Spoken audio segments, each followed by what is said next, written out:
अपनी पत्नी को आंगनबाड़ी कार्यकर्त्री के पद पर फर्जी तरीके से चयनित कराने के लिए लेखपाल और उनके मुंशी पर चमन सिंह ने लगाए रिश्वत मांगने के झूठे आरोप और गांव की ही चयनित आंगनबाड़ी कार्यकर्त्री को भी धमकी दी।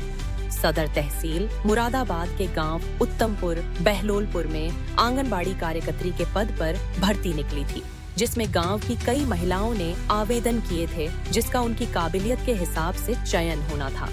इस पद पर उत्तमपुर बहलोलपुर गांव की आकांक्षा पुत्री स्वर्गीय दयाराम सिंह एवं रजनी पत्नी चमन सिंह ने भी आवेदन किया था, जिसमें आकांक्षा का चयन भी हो गया और सारे कागज भी वेरीफाई किए गए, जिसमें आकांक्षा के सभी कागज सही पाए गए और आंगनबाड़ी कार्यकर्त्री के पद पर चयन भी पक्का हो गया। इस बात की जानकारी जब गांव के ही चमन सिंह को लगी तो मानो उसके कलेजे पर जलन के मारे छुरी सी चल गई। उसके बाद चमन सिंह ने अपना खेल शुरू किया। चमन सिंह ने एक प्रार्थना पत्र बनवाया, जिसमें उसने फर्जी अंगूठे लगाकर गांव की ही महिलाओं के नाम लिखकर हल्का लेखपाल व उनके मुंशी पर फर्जी आय प्रमाण पत्र बनवाने का झूठा आरोप लगाया और अपने ही गांव के विपिन कश्यप को मोहरा बनाते हुए 90% नेत्रहीन विकलांग दर्शाते हुए आय प्रमाण पत्र बनवाने के एवज में 2000 रुपए रिश्वत मांगने का आरोप लगाया।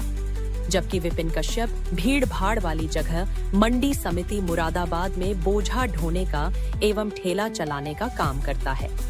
अगर विपिन नेत्रहीन विकलांग है तो बोझा ढोने का काम कैसे कर रहा है?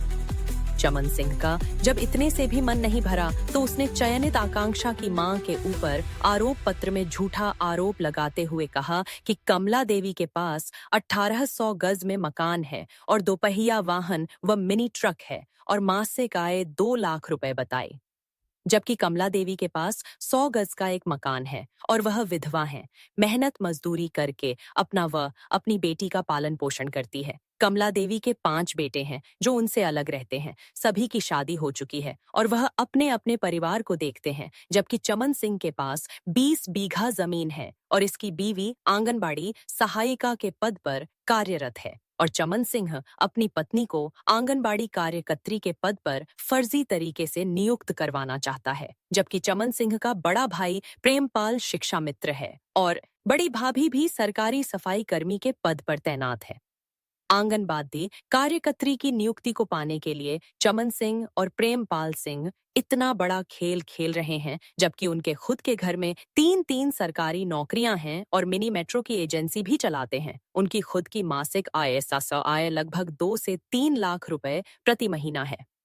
गांव के कुछ व्यक्तियों का भी यही कहना है कि आंगनबाड़ी कार्यकर्त्री के पद पर आकांक्षा को ही नियुक्ति मिलनी चाहिए, क्योंकि वह इस पद के लिए पात्र भी है और काबिल भी है और झूठे आरोप लगाने वालों के खिलाफ जांच करके कानूनी कार्यवाही भी की जानी चाहिए। कमला देवी कहाँ की रहने वाली हो? बहलोलपुर की। बहलोलपुर की। ये आपकी जो है बेटी का आंगनबाड़ी में नंबर आया था, इसके बारे में कुछ बताओ, ये क्या मैटर हुआ है? ये जो दूसरा पक्ष तुम पे जो है एलिगेशन लगा रहा है। वो एप्लीकेशन लगा रहा है, वो चाह रहा कमी मिल जाए। क्या मिल जाए? नौकरी मिल जाए? हाँ।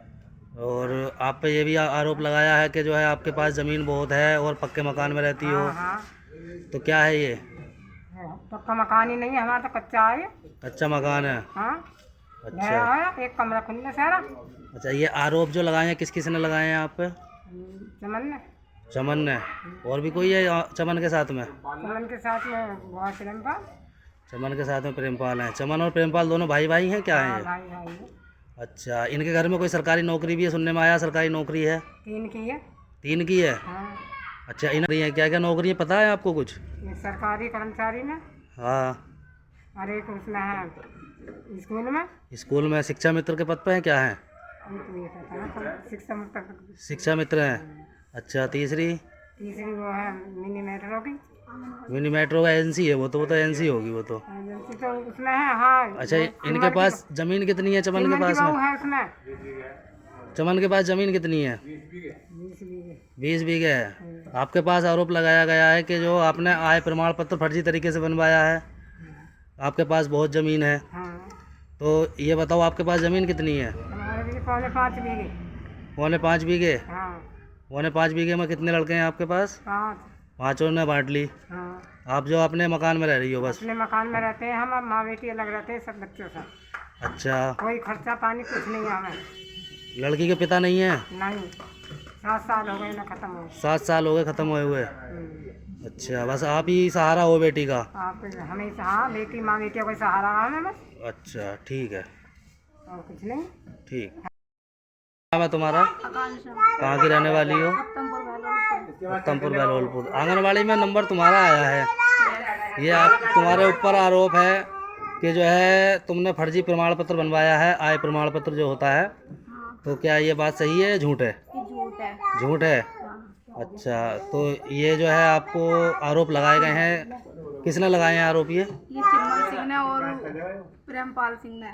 प्रेमपाल सिंह ने? हाँ। अच्छा, और ये जो है ये नौकरी भी चाह रहे हैं, ऐसा सुना है हमने? हाँ। ये जो आंगनबाड़ी की नौकरी है जो तुम्हें मिल रही है, ये चाह रहे हैं? हाँ। तो ये किस तरीके से चाह रहे हैं? ये चाह रहे हैं कि हमें मिल जाए ये नौकरी। कोई धमकी वगैरह भी दी है तुम्हें? हाँ, धमकी भी दी थी। क्या कहा था? कि तुझे गांव से उठवा देंगे, ये अपना फॉर्म वापस ले ले। फॉर्म वापस ले ले? हाँ। ये धमकी किसने दी थी? चिमन ने। चिमन ने? कि ज़्यादा एप्लीकेशन वगैरह मत लगावे। चिमन का असली नाम क्या है?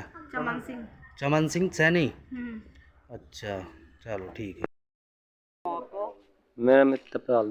कहाँ के रहने वाले हो? यहीं के। ये इनके आकांक्षा के और इनके ऊपर जो है ये आरोप लगाया जा रहा है कि जो उन्होंने फर्जी तरीके से इन्हें नौकरी मिल रही है। क्या ये सच है, झूठ है, क्या है ये लड़की को ही मिलनी चाहिए नौकरी, तो नौकरी लड़की को नंबर ज़्यादा है लड़की के। लड़की के नंबर ज़्यादा हैं? हाँ। अच्छा, ये जो लोग आरोप लगा रहे हैं वो कौन है? ये भगवान है, ये भगवान बक्खल होगी है हमारे गाँव में, इन पे कुम्हारों पे हैवी हो रहे हैं। अच्छा, कुमारों पे जो है हावी हो रहे हैं। हाँ। दूसरी तो बक्खल भी ना, इनके एक ही है। और क्या कहना चाहते हो? और नौकरी मिलनी चाहिए, जिसके नंबर ज़्यादा हैं उसे मिलनी चाहिए, लड़की को मिलनी चाहिए नौकरी। माँ बेटी पे आरोप लगाए इन्होंने, फर्जी प्रमाण पत्र बनवाए हैं। तो गलत लगाया है इन्होंने। बेचारी पे ज़मीन भाड़ा भी कुछ नहीं है, लोन से अलग है, वो बेचारी विधवा औरत है। अच्छा, नौकरी आकांक्षा को ही मिलनी चाहिए। आकांक्षा को मिलनी चाहिए। ठीक।